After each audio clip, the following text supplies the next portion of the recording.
بسم اللہ الرحمن الرحیم۔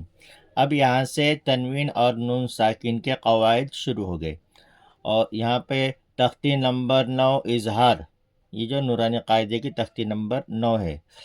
تنوین اور نون ساکن کا قاعدہ نمبر 1، حروف حلقی 6 ہیں: حمزہ ہا، عین ہا، غین خا۔ حروف حلقی مطلب یہ حروف حلق سے ادا ہوتے ہیں، اس لیے ان کو حروف حلقی کہا جاتا ہے۔ تنوین یا نون ساکن کے بعد تنوین 2 زبر 2 زیر 2 پیش، اور نون ساکن یعنی جزم والا نون۔ جس حرف پر جزم ہو اس کو ساکن کہتے ہیں، تو جس نون پر جزم ہو اس کو نون ساکن کہیں گے۔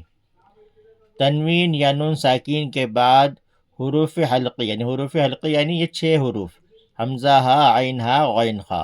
حروف حلقی آئے تو تنوین اور نون ساکن کی آواز کو ظاہر کر کے بلا غنہ کے، یعنی اس میں غنہ اخفا کچھ نہیں کریں گے، بلا غنہ کے جلد پڑھیں گے، یعنی بالکل نارمل طریقے سے پڑھیں گے، جیسے طیرن ابابیل۔ نہ اس میں ہم کو طیران کرنا ہے، نہ اور کسی طرح سے اس میں کچھ وقت لگانا ہے، بلکہ نارمل طریقے سے سیدھا سیدھا اس کو پڑھنا ہے، یعنی ظاہر کر کے، تنوین کو ظاہر کر کے پڑھنا ہے، بلا غنہ کے جلد پڑھیں گے۔ اس کو اظہار کہتے ہیں، اس کو ظاہر کرنا کہتے ہیں۔ اظہار مطلب ظاہر کرنا۔ اب اس کی مشق کریں گے۔ طیرن ابابیل، طیرن ابابیل۔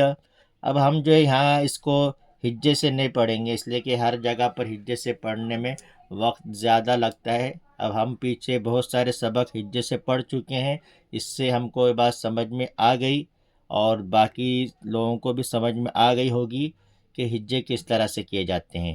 باقی ہم کو اب یہاں سے جو ہے اس کو روانی سے پڑھنا ہے، تاکہ ہمارے باقی سبق جلدی جلدی ہو جائیں۔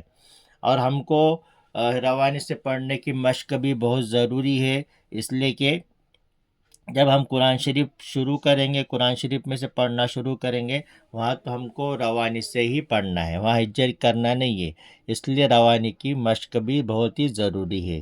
بعض مرتبہ ایسا ہوتا ہے کہ کچھ بچے ہجے کرنے کے اتنے عادی بن جاتے ہیں کہ جب وہ قرآن شریف میں پہنچتے ہیں تو ان کو پڑھنا بہت مشکل ہو جاتا ہے، اس لیے کہ ان کو ہجے سے ہی پڑھنے کی عادت ہوتی ہے۔ جب ہجے سے پڑھیں گے تبھی وہ پڑھ سکیں گے، اور روانی سے وہ پڑھ نہیں سکتے، اس لیے روانی سے پڑھنے کی بھی مشق ہونا بہت ضروری ہے۔ طیرن ابابیل،